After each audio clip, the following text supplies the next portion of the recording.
Hi guys, आज के video में हम क्वांट में डिटेल डिस्कशन करेंगे।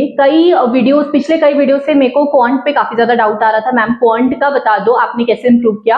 लास्ट ईयर मेरे आईबीपीएस पीओ में मेंस में मेरे क्वांट में 23 मार्क्स थे आउट ऑफ 60 मार्क्स का होता है क्वांट। और उसके पिछले साल आईबीपीएस पीओ 2022 जो मैंने दिया था उसमें क्वांट में मेरे सिर्फ 2 नंबर आए थे। और उस टाइम पेपर का लेवल ऑल्दो बहुत टफ था। लास्ट ईयर थोड़ा सा इजी था, उसके पिछले वाला साल बहुत टफ था। लेकिन मैंने 6-7 नंबर के बनाए भी थे और मैंने उसके बाद 3-4 क्वेश्चन तुक्के लगा के नेगेटिव मार्किंग ज्यादा ले लिया और इसलिए मेरे 2 नंबर आए थे। 2.25 कट ऑफ गई थी, मैं 0.25 से रह गई थी। तो वो 2 नंबर से 23 नंबर तक का सफर मैं आपको अभी ये वीडियो में बताऊंगी कि कैसे मैंने इंप्रूव किया। सबसे पहले आई एम अज्यूमिंग कि अगर आप क्वांट मेंस लेवल का आप वीडियो देख रहे हो तो आपने अपना सिलेबस तो कंप्लीट कर लिया होगा। कम से कम 70-80% आपका सिलेबस कंप्लीट होगा। और सिलेबस कंप्लीट से मेरा मतलब है कि आपको बेसिक नॉलेज सारे टॉपिक्स की होगी, जितने टॉपिक्स आपके क्वांट के सिलेबस में आते हैं बैंक एग्जाम्स में। और सेकेंड, आप कैलकुलेशन की प्रैक्टिस करते होगे। आप टेबल, स्क्वायर्स हो गया, fraction to percent, percent to fraction, और ये सारी जो आपकी डेली कैलकुलेशन प्रैक्टिस है वो आप कम से कम आधा 1 घंटा करते होगे, क्योंकि वो बेसिक्स है। अगर आप वो ही नहीं कर रहे हो आपका प्रीलिम्स ही क्लियर नहीं होगा। ट्रस्ट मी, अगर आप इतनी चीजें नहीं कर रहे हो, कैलकुलेशन की प्रैक्टिस और दिन का 1-8 घंटा आप स्पीड मैथ्स को दो, ठीक है, और उसके बाद आपका सिलेबस पूरा कंप्लीट होना चाहिए ताकि आप अरिथमेटिक के कुछ क्वेश्चंस निकाल सको। अगर आप ये नहीं कर रहे हो आपका प्री ही नहीं निकलेगा, और प्री नहीं निकलेगा तो आपको मेंस के वीडियो देखने का कोई सेंस नहीं है। सो बेटर कि ये सब आप कर रहे हो और इसके बाद अब आपको मेंस के लिए कैसे इंप्रूव करना है या मैंने कैसे इंप्रूव किया मैं वो बता देती हूँ। मैंने क्या किया, क्वांट मेंस के लिए वीडियो सोर्स स्टार्ट किया, वीडियोस देखना स्टार्ट किए। मैं 2 एजुकेटर को फॉलो कर रही थी। एक तो है मीनाक्षी मैम गाइडली की है, वो काफी अच्छा पढ़ाती है क्वांट। अगर आप उनको देखना उनका वीडियो आपको फ्री, मैं यूट्यूब का बता रही हूँ। अगर आपने कोई पेड कोर्स दे रखा है किसी भी एजुकेटर का, आप वहां से स्टार्ट करो। और सबसे पहले आपको वीडियो के साथ ही वीडियो की हेल्प से ही करना है, क्योंकि हमको अपने से समझ में नहीं आएगा कि मेंस में अप्रोच क्या होनी चाहिए, किस तरह से क्वेश्चन को सॉल्व करना है, खुद से नहीं समझ में आएगा। तो आपको एजुकेटर की हेल्प लेनी पड़ेगी। अगर आपने पेड लिया है तो आप वहां से अपना वीडियो कोर्स कंप्लीट करना स्टार्ट करो। और हर्षल अग्रवाल सर का भी मैंने मेंस लेवल कंटेंट उनका देखा हुआ यूट्यूब में। तो मैं ये 2 एजुकेटर्स को ही फॉलो कर रही थी। मैंने इन दोनों के काफी सारे वीडियोस देख देख के कंप्लीट किए हैं। वीडियो सॉल्व करने का मतलब आप वीडियो के साथ आपको प्रैक्टिस करनी है। ऐसा नहीं बैठ के सिर्फ वीडियो को एक एंटरटेनमेंट की तरह देख रहे हो या आपने देख लिया सीख लिया, ऐसा नहीं है। आपको वीडियो के साथ खुद प्रैक्टिस करनी है। आपको अगर लग रहा है, देखो एकदम न्यू हो तो टीचर के साथ बनाते चलो, ठीक है, सोचो, पॉज करो, समझते जाओ। जहां जहां दिक्कत आ रही है रुक के पॉज करके उसको समझो कि क्या समझाया गया है, क्यों क्या हो रहा है यहाँ पे और किस तरह से आपको इंप्रूव करना है। और ऐसे करके रुक के ना सॉल्व करते करते करते करते धीरे धीरे करके आप वीडियो देखते चलो। डेली आप 2-3 घंटा कम से कम डिवोट करो क्वांट को। अगर आपका क्वांट बहुत वीक है तो आपको दिन के 3 से 4 घंटे भी देने पड़ेंगे। वक्त होगा 1 हफ्ता 2 हफ्ता के बाद आपको ऐसे लगने लगेगा कि अब मैं खुद से थोड़ा सा बनाने लायक हो गया हूं। तो आप जब उसके बाद वीडियो देखो ना तो खुद पॉज करो, ठीक है, पहले ही पॉज कर दो और पहले खुद से सॉल्व करने की कोशिश करो। 20-30 मिनट जितना हो आप लगे रहो। जब बिल्कुल नहीं हो रहा, कुछ समझ नहीं आ रहा, एकदम गिव अप कर चुके हो, तब वीडियो प्ले करो और चीजें जो टीचर एजुकेटर आपको बता रहा है उसी के हिसाब से फिर आगे सॉल्व करो। इससे होगा ये कि जो भी चीजें आपने सीखी है ना वो माइंड में इतने अच्छे से फिक्स हो जाएगी, आप उसको नहीं बोलोगे, क्योंकि आपको समझ आ जाएगा कि आप क्या गलती कर रहे थे, आपसे क्यों नहीं बन रहा था इतनी मुशक्कत के बाद भी, और कैसे वो टीचर ने बना लिया फटाक से। ये होता क्या है, एस्पिरेंट्स पहले ही डरने लग जाते हैं। आप वीडियो के साथ भी बनाते हो, आपका कॉन्फिडेंस डाउन होता है, आपको लगता है नहीं बन रहा, मुझसे नहीं बन रहा, टीचर से बन जा रहा है, मुझसे नहीं बन रहा, और ऐसा करते करते हम बीच में ही गिव अप कर देते हैं, छोड़ देते हैं। आपको ये चीज नहीं करनी है, आपको थोड़ा सा हिम्मत बनाए रखना है, डरना नहीं है। डरोगे तो वैसे भी उसका सामना कैसे करोगे, एग्जाम में तो आपको अकेले जाके देना है, राइट। तो थर्ड स्टेप मेरा यही था कि मैंने खुद से प्रैक्टिस की। प्रैक्टिस कहाँ से करती थी, सबसे पहले बात तो मेरे पास गाइडली का मेंस लेवल का पीडीएफ बंडल था। मैंने सिर्फ मेंस का ही ले रखा था, अभी भी मेरे पास मेंस का है, मैं मेंस की प्रैक्टिस वहीं से कर रही हूँ। तो मैं वही करती थी कि मैं वहां से डेली के पीडीएफ लगाती थी। तो डेली का 1-1 क्विज लग गया, या डेली के मैं कभी कभी अगर जल्दी बन गया तो मैं 2 क्विज भी लगा लेती थी उसका मेंस लेवल का। और इसके अलावा मैं फुल लेंथ जब मॉक लगाती थी तो मॉक में भी मेरा क्वांट का प्रैक्टिस होता था। आप अगर गाइडली का पीडीएफ बंडल लेना चाहो, जो कि वर्थ इट है लेना, मेंस लेवल का वर्थ इट है लेना, ट्रस्ट मी, क्योंकि मैं अभी भी यूज कर रही हूँ डे वाइज, और आप ले सकते हो। मैं लिंक डिस्क्रिप्शन में डाल दूंगी, अभी ऑफर चल रहा है उनका। एस्पिरेंट्स पूछते हैं मैम हिंदी में अवेलेबल है क्या, तो हाँ, आपका क्वांट रीजनिंग हिंदी में अवेलेबल है। इंग्लिश हिंदी में नहीं मिलेगा, ऑब्वियस है, इंग्लिश सिर्फ इंग्लिश में रहेगी। अगर आप परचेज करना चाहो, मेरे थ्रू परचेज करो, तो आप बिल्कुल मेरा कोड लगा लेना, आपको एक्स्ट्रा 12% ऑफ मिल जाएगा। सेव 12, ये मेरा कोड है गाइडली का। सिंपल सा स्टेप था, आपने खुद से बेसिक्स क्लियर हो गया, आपका सिलेबस कवर है, वीडियो कोर्स पे पे जाओ, फिर सेल्फ प्रैक्टिस पे आ जाओ।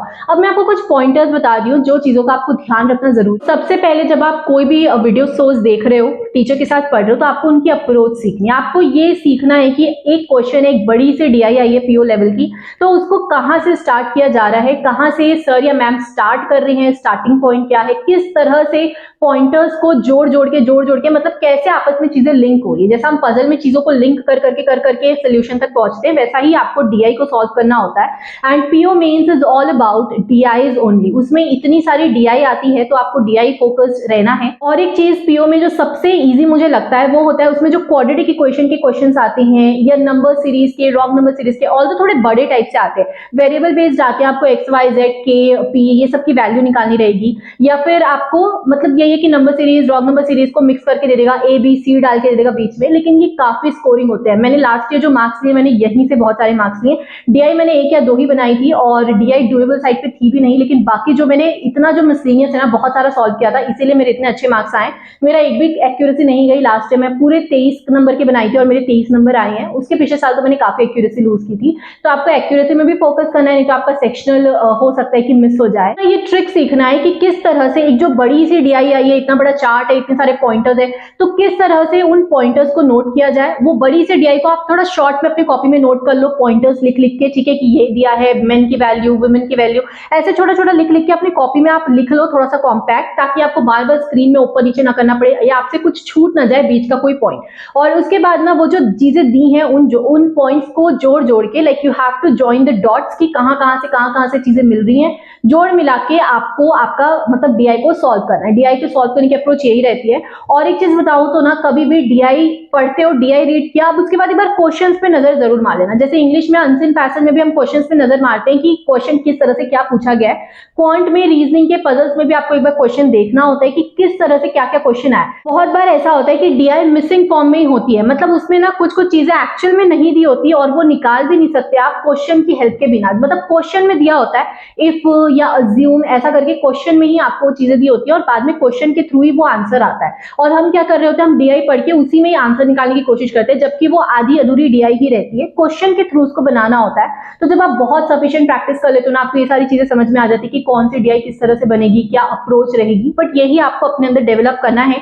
दिन के डेली 3-4 घंटे दोगे तो ये अपने आप ही डेवलप होने लग जाएगा। इसके बाद जो लास्ट मैंने किया था, यही किया कि पहले ये सारी चीजें वर्क हो गई। अब मुझे दिखा कि भाई मेरा 50-60% तो क्वांट काफी स्ट्रांग हो गया, कई सारे टॉपिक्स है जो मेरे काफी अच्छे हो गए हैं। लेकिन उसके बाद मैंने ढूंढा कि अब लूपहोल्स बच कहाँ रहे, कौन कौन से टॉपिक है जहां मैं स्टिल वीक हूँ, ठीक है, जहां मुझे स्टिल वर्क करने की जरूरत है। तो मैंने बाद में पर्टिकुलरली वही टॉपिक्स को उठा के उनमें मेहनत करने लग गई, जो टॉपिक मेरे मार्क्स मुझे कम कर रहे थे। मतलब जिन टॉपिक में मेरे इतने अच्छे मार्क्स नहीं आ रहे थे, मैं उन पे पर्टिकुलरली वर्क करने लग गई। और ऐसा करते करते मेरा पूरा क्वांट ओवरऑल काफी अच्छे लेवल पे आ गया। मतलब अच्छे खासे मार्क्स में स्कोर कर ले रही थी क्वांट पे। मैं आपको बताऊं तो एस्पिरेंट सबसे बड़ी गलती ये करते हैं कि वो ना कोई टॉपिक छोड़ देते हैं। उनको लगता है मेंसुरेशन जरूरी नहीं है, या उनको लगता है प्रोबेबिलिटी या परम्यूटेशन कॉम्बिनेशन नहीं हो रहा तो छोड़ दे। लेकिन ना मैं आपको बता रही हूँ, ये जो साइड के टॉपिक्स होते हैं, कभी कभी इनसे बहुत इजी क्वेश्चन आते हैं। जो टॉपिक्स आप करके गए होते हो, जैसे time and work, simple interest, compound interest, profit loss, मतलब जो आपको इजी लगता है, जो आप करके गए, हो सकता है उससे काफी कॉम्प्लेक्स टाइप का, ये बहुत कॉम्प्लिकेटेड सी डीआई आ जाए, बहुत कॉम्प्लेक्स क्वेश्चन आ जाए कि आपसे ना बने।